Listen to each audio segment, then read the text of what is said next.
This is the Smash Bros. Cast, Episode 4. I'm your host, N64 Josh, and we're going to just jump right into this thing. So, this episode's going to be all about Smash Bros. Brawl. Talking about the history, and then I have a few things I want to talk about as far as practicing and just trying to improve at the current games. And that's about it. So, here we go. The history of Smash Bros. Brawl. Developer was HAL Laboratories. So there's a lot of companies right here. You ready for this? HAL Laboratories, Sora, which was Sakurai's company that he started when he left HAL Laboratories in 2003, I believe. I have a lot of dates in my head, but I believe it was 2003 when he left HAL to start Sora. Game Arts, Monolith Soft, Paon, I'm not sure if I said that right, and Intelligent Systems, just to name a few. Development began in October 2005. The release date, January 31st, 2008 in Japan, March 9th, 2008 in North America, Australia, June 26th, 2008, Europe, June 27th, 2008. Development for Brawl. In 2005, at a pre-E3 press conference, President of Nintendo, Satoru Iwata, announced that the next Smash game was already in development for the Wii. Masahiro Sakurai had left HAL back in 2003, there we go, I did get the date right, and was surprised to learn of its development because Iwata told him that he would be in charge of the next installment following Melee. Iwata invited Sakurai to his hotel room in LA and asked him to direct Brawl. According to Did You Know Gaming, which I'll include a link to the video in the show notes for that video, Iwata told Sakurai that if he didn't join the team, they would just re-release Melee with online play. That would be the only difference. They were just going to put out another version of Melee with online play. So Sakurai was on board. And Nintendo also hired an outside studio who, according to Sakurai, had played excessive amounts of Melee. Brawl's trailer was at E3 May 10th. No, that can't be right. Was at E3 in 2006. Sakurai told IGN that the motion controls would not be included in the game, mainly because they just couldn't get it working correctly. Let's see. What would be included, though, and this is what I find interesting, what would be included was the Wi-Fi connection and online functionality.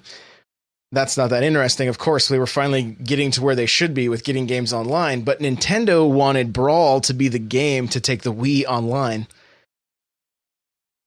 And there's a lot of speculation that the new Smash coming to the Switch is going to be the game that Nintendo rolls out their online plan with. So interesting that we've seen Smash do this on another console already. Sakurai and Hideo Kojima, we're talking Metal Gear, were testing online play, and Kojima said Nintendo could put it out right now and it would sell millions of copies. Sadly, that was not the case, and the game would miss its original release date of December 3rd, 2007. It just wasn't quite ready yet. Nintendo wanted to fine-tune the game a little bit more, and it just needed some time in the oven, you know? Sometimes games need that. They just need a little more time, and you could tell that the Nintendo higher-ups weren't too happy about it, but it was the way it needed to go. And it's not like we haven't seen games delayed in the past. Look at Mario 64. They had to wait to release an entire console until that game was ready. So they know about waiting.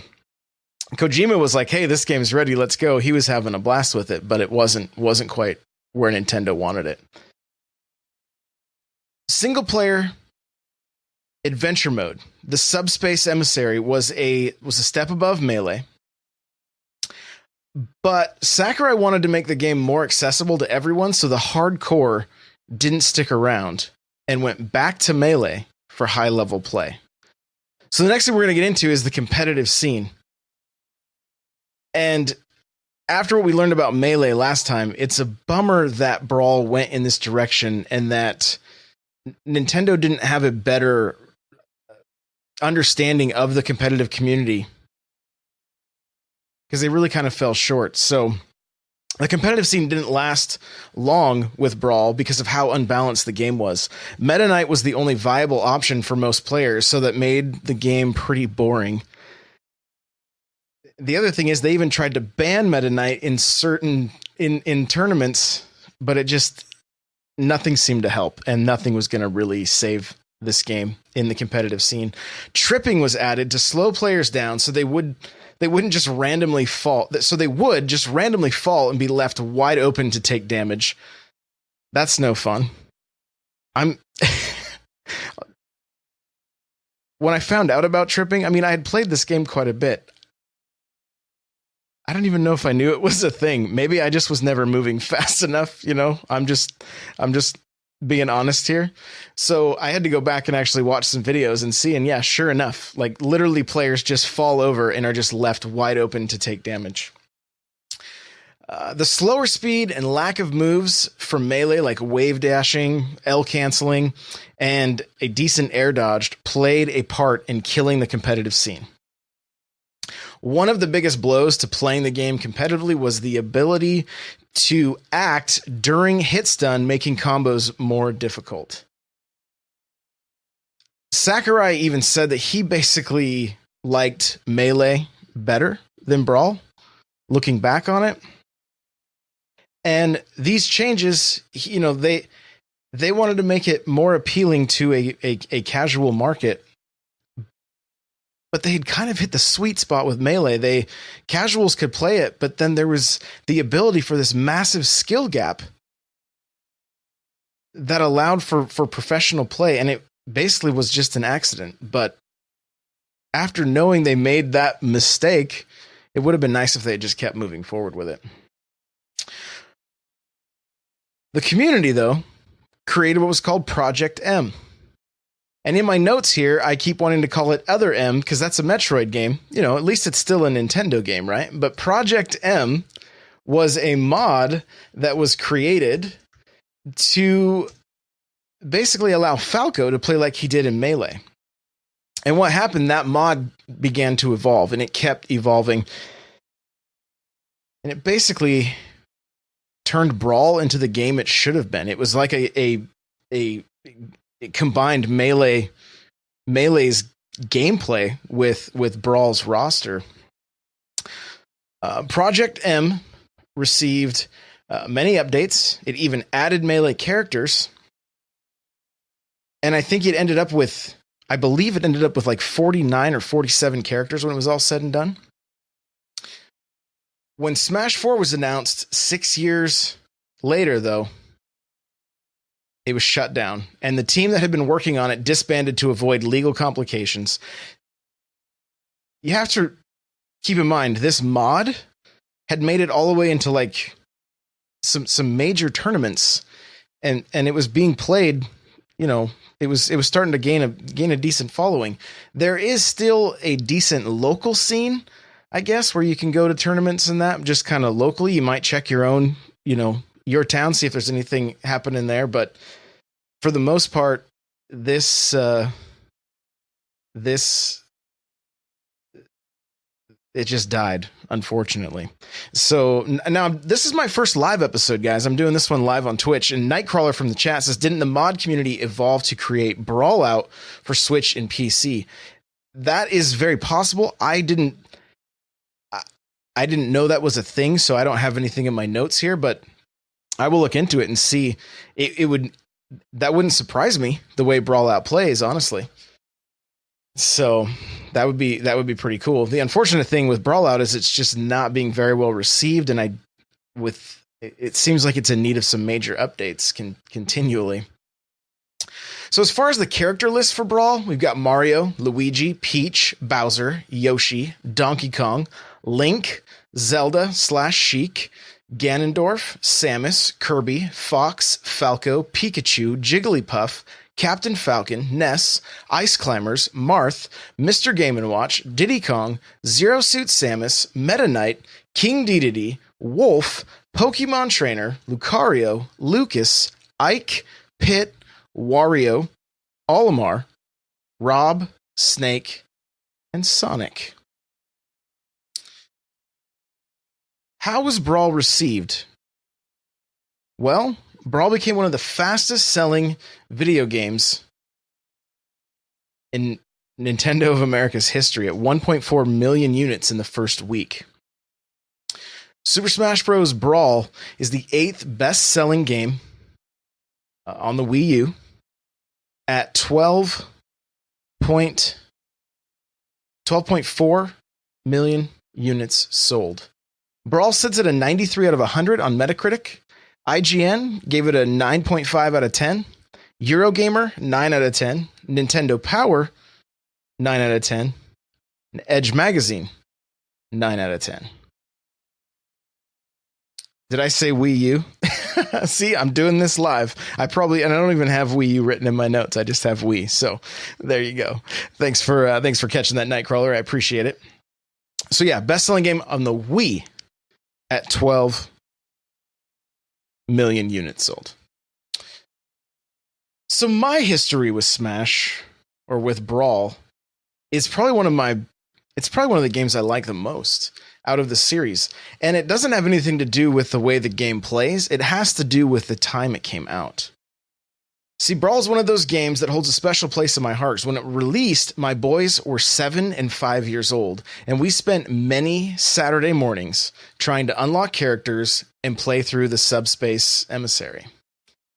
The casual play was perfect for playing with my boys at the time. They loved to team up with me, and we had many, many epic matches. My younger son loved to play as Wolf, and the older would go for Ike, and I typically played as Ganondorf.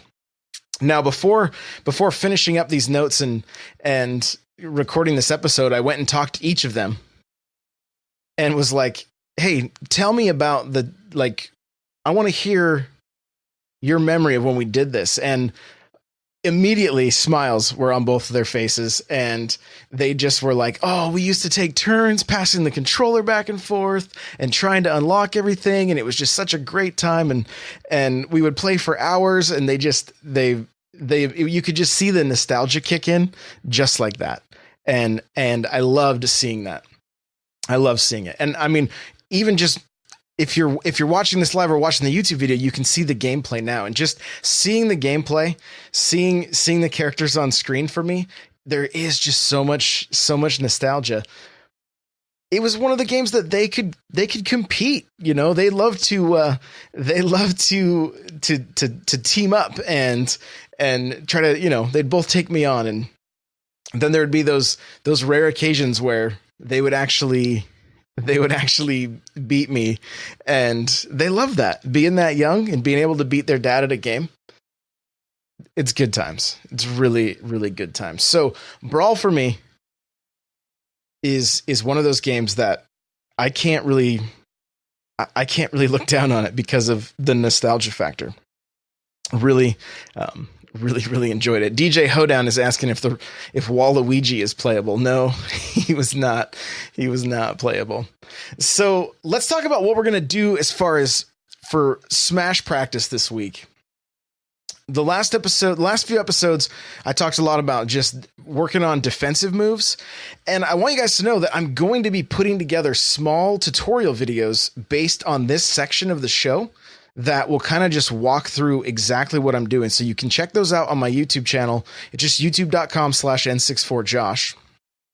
And so I'm using basically this section of the show will be the script for those short videos. I will also include in the show notes to this episode any of the videos that I'm watching and things that I'm checking out. There's going to be resources on every page that you can easily find. I'm trying to just group them together so that you can find the different, you know, maybe some guides that are on the Smash boards, different posts from maybe IGN or whatever I can find.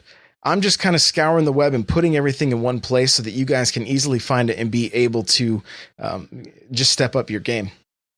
Remember, I'm a novice at this. I'm just learning, trying to get better. One of the cool things is my son has recently got the bug. Unfortunately, he broke his arm, but the fortunate thing for me is the only thing he can play is his 2DS XL. So we've spent quite a bit of time now playing Smash together, and being able to practice that way has been a ton of fun. I've also been able to get in some matches in the Discord. So if you want to find a sparring partner or somebody to practice with, n64josh.com/Discord. And come hang out, find some people to play with. There's a few of us that have really got the bug pretty bad to play Smash. So it's been fun. But as far as what I've been working on this week and what I'm going to continue working on, still working on defensive moves, of course, but movement is another thing that's very important to the current Smash, to Smash 4. So obviously, walking back and forth, you're just going to move your left and right stick, and I'm just going to kind of go through these terms and how to pull them off. So, just your normal walk, left and right on the analog stick. The lighter you press, the slower you move. Some characters are faster than others. Some characters move at a faster speed. Sonic is obviously going to be faster than Mario, just in his normal walking speed.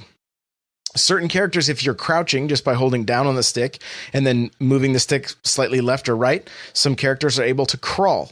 And then, of course, you have the dash where you just flick the stick left or right and then hold it in that direction so that you will dash. Jumping, you have a full jump by pressing the jump button, short jump just by flicking the jump button, fast fall by flicking the left stick down, and you will notice a little spark of light next to your character when you've done that correctly.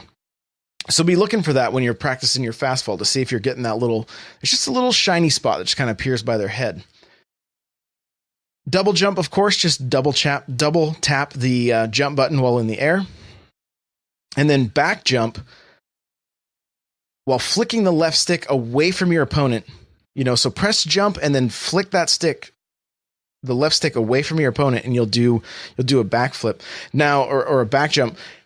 I've been playing as Mario, so he basically does a little, basically looks like a backflip, and maybe the same with other characters as well. Keep in mind that the main thing that I'm really trying to get down is using that short jump on a regular basis. It's not something that's easy to do right off the bat. It's one of those things that it takes some practice, because it's basically just flicking that jump button so that you only jump halfway up. Well, you can also do that with that back jump, but that back jump's a little tricky to pull off initially. So that's what I'm saying. Just start with these movement things. Okay, and here's some tips just for applying these things. Jump into training and spend 30 minutes with movement, just jumping and dodging. Don't worry about attacking the bot on screen.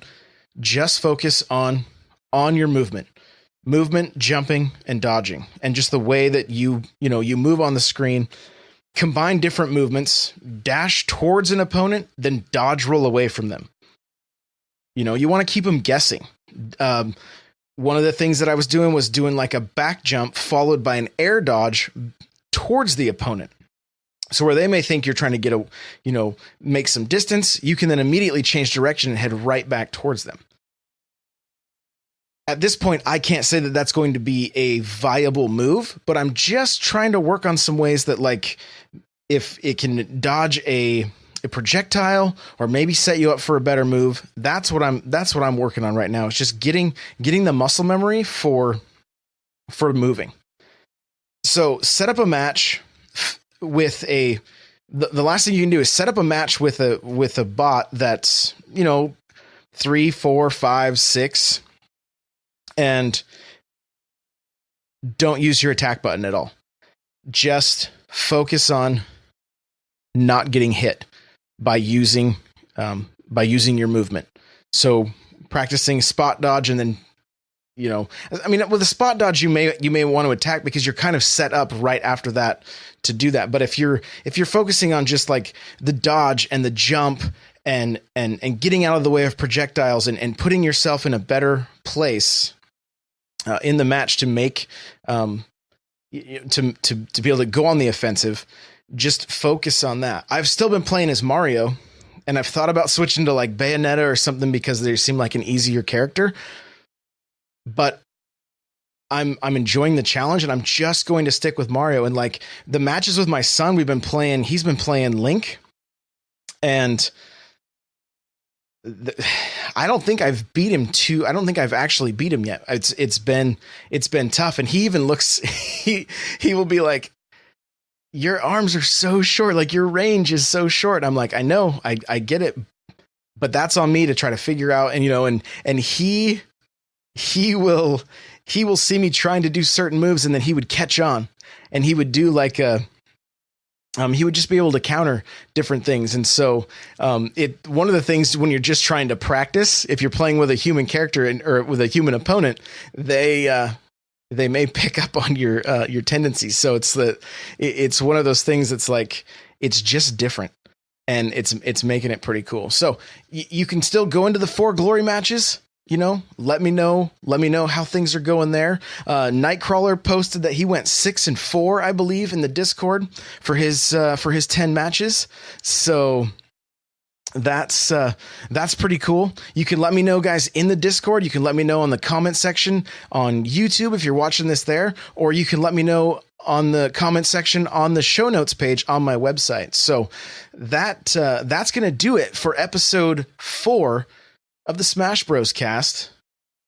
Guys, if you're enjoying the music, the opening and the ending music for this podcast, the metal melee theme, you can check the full video out at n64josh.com/metal melee. I have a couple of sponsors, audibletrial.com/SBC. You can get yourself a free audiobook of your choice. And, maybe Ready Player One or Super Mario, depending on what you're into. Lots of choices there. That's audibletrial.com/SBC. The gaming chair I'm sitting in is from OP Seat. Go to opseat.com. Check out their selection of Master and Grandmaster Series chairs. Use coupon code N64Josh to save $10 at checkout. You will find the notes for this episode at n64josh.com/SBC4. Remember to join the community, n64josh.com/Discord. That'll take you right to the Discord. If you're not familiar with Discord, put that in. If you're on your phone, it's your invite. You're going to download the app, create a profile, and then come hang out with us, talk Nintendo games, talk Smash. We have a lot of good people in there. I'm also the host of another podcast called the Nintendo Powercast. If you want to check that out on iTunes, Google Play, Podbean, Stitcher, and Spotify. You can also follow me on Twitter, Twitch, Facebook, Instagram, YouTube, Patreon, Snapchat, and Vero. And I love to connect with you. So if you have questions, comments, let me know. If you're enjoying the show, you're listening to it on iTunes, please give us a rating. Thank you to everybody that's already given it a 5-star review, and it showed up in the top 200 in games and hobbies on iTunes already, so I really, really appreciate that. I want to just thank everybody for listening. If you're here with me live on Twitch, thank you. DJ, Jessica, Wib, MJ, Nightcrawler, Splatmon. I appreciate you guys. Thanks for hanging out with me. This has been episode 4, and we'll see you next week as we look at the history of Smash 4 on the Wii U and the 3DS. Later, guys.